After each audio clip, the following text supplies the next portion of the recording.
If I go back to the very beginnings, it starts when we hosted Timothy Chalufia. He was a national pastor from Zambia. He came to stay in our home when we were a young married couple.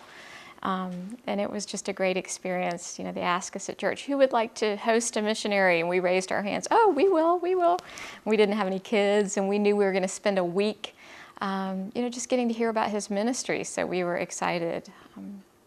We fell in love with him, and we started to support him.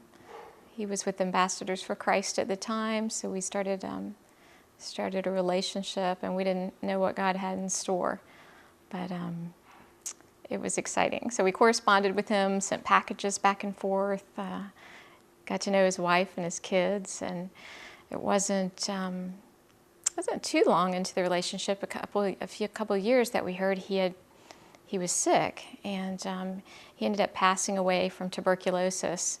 And we knew what that meant for his wife and children, that they would be left without someone to provide for them, and that most likely everything they had would be taken from them. So we thought, let's continue to support her, and that way the girls will be able to go to school and be able to eat, and we continued to do that with her. Little did we know that she was taking the money that we were sending, and part of that was going to feeding orphans in the community. And not only was she feeding them, but she had the idea to educate them as well. We would get pictures from her with lines of children with barely any clothes on, dirty, their hands open with little types of little plastic bowls or whatever they could find, in line where they'd be cooking cabbage and beans over an open fire and feeding the kids. And so we saw these images, and I told Kevin, I said, you need to go there because and see what's going on. So we did. And I didn't know at that time if I'd ever see him again. He got on a plane and was going to Ndola, Zambia, and at the time it wasn't the city that it is today. It was much more small town, I'd say, and he arrived in a plane after probably hours and hours of flying to different locations in Africa. And when I finally did talk to Kevin, he told me what happened when he arrived. And what happened was the plane pulled into the airport, and the door opened, and as he stepped out of the plane, there was this multitude of people on the ground, women bowing down. They had brought flowers. There was huge signs that said, "Welcome, Brother Jones." And the whole community had come to greet him. And he was a little bit overwhelmed by it. He thought, just the small amount of money that we were sending a month has created this, that these people are this excited to see me here. So he spent the next few days getting to see the various aspects of the ministry that Kunda, Timothy's wife, had started. Everything from, they were doing, I think, sewing at the time, the cookery, and of course they were educating and feeding the kids. They were trying to teach them in, I'll just say, almost dilapidated ruins where they had no roof, so when it rained, it just rained on the children. They didn't have, obviously, any kind of indoor plumbing or water, but they brought in water and cooked over open fires to feed all the kids. So it was a pretty rural setting, and but to see the ministry that was taking place and the children that were being cared for was impactful. So my husband returned, and he shared everything with me, and he also took a lot of pictures, and he came back to our home church, and he went and made an appointment to see our mission pastor. And he laid all the pictures on the table, and he said to the pastor, "What do I do with this?" And the pastor looked at him and said, "Looks like you got yourself a ministry." And so the next thing we did was, our church was having a mission conference shortly after that, and they allowed us to have a little table there, and we were going to represent Wiphan. And so we did. We put pictures up, and we created a booth, and we had a little sign-up sheet to see if anybody wanted to go to Africa. And I remember the first people to sign up on the sheet were a young couple named Richard and Andrea Young. And the neat thing about them was, great couple, and Andrea was a photographer. And so they went with my husband, and Andrea captured everything on film in a beautiful way. And she was able to come back and make some videos, and they were able to talk to people they knew and even some of their own family. And it wasn't long after that that we assembled a board here in the U.S. So God brought just an amazing team of people together, and we became Wiphan USA on this end. I'm on the board with Wiphan, and I think we're an active working board, so all of us play different roles, and primarily I think I've been mostly involved with the jewelry. I love working with Justin and the ladies, and I think I like the fashion realm of it and bringing things back here, and every time we have an opportunity to speak or talk about Wiphan or share with anybody, it usually involves us having a table of jewelry. So that's been kind of one of my primary interests with Wiphan, outside of being part of our fundraisers and our just the general day-to-day things we do with the ministry. I just love being a part of it.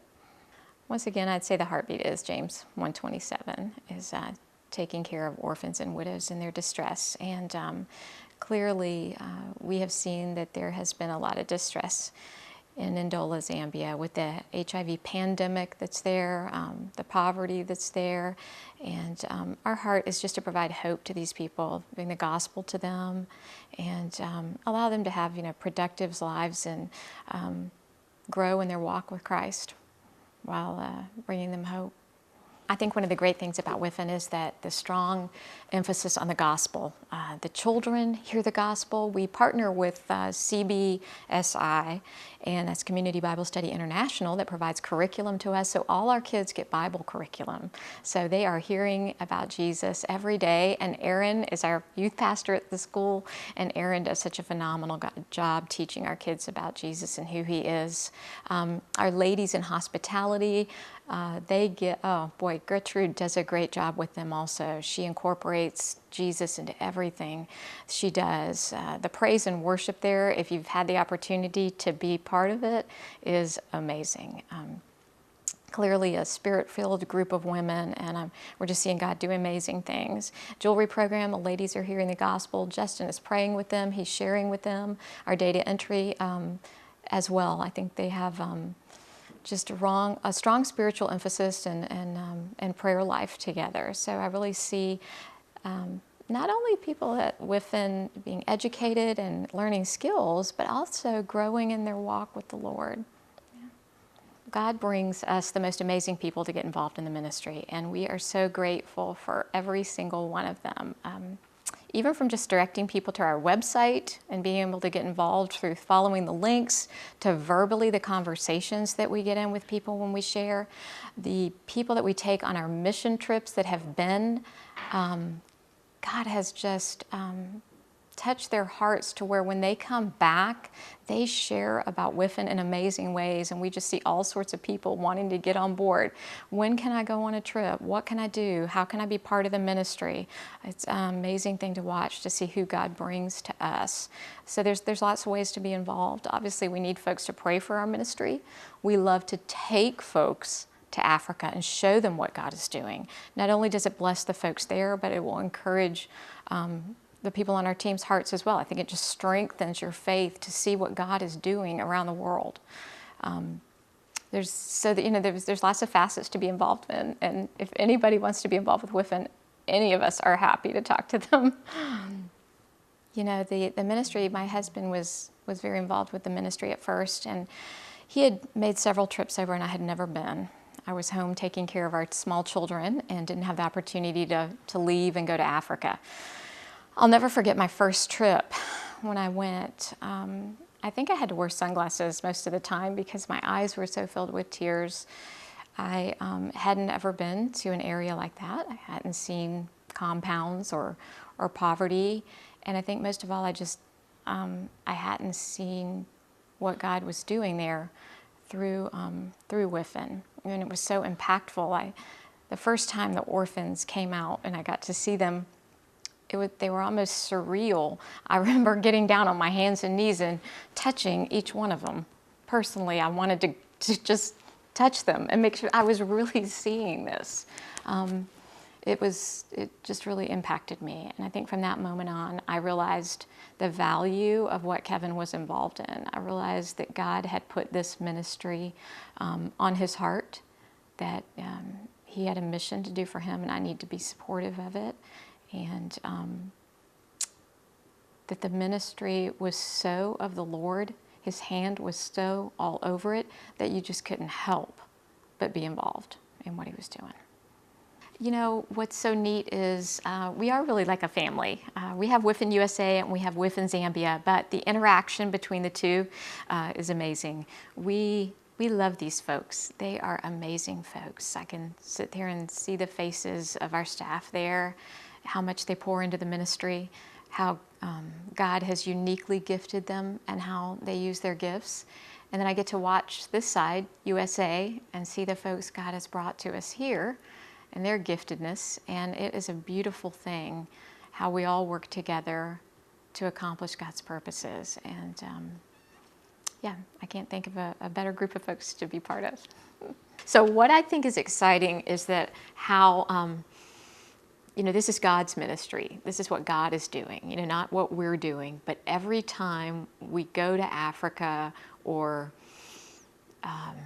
you know, we have some kind of interaction with the team, God is up to bigger things than we could even imagine. And even on our last trip, we had the acquisition of a wonderful place for Wiphan to be and to operate out of, and it was completely unexpected, obviously not to the Lord, but going to be an incredible use for the ministry. So we're always just mind blown with the provision that God has for Wiphan and how he takes care of these orphans and widows, and we just have an opportunity to watch it. And so I think if we answer his call on our lives, he'll do great and amazing things that we get to see.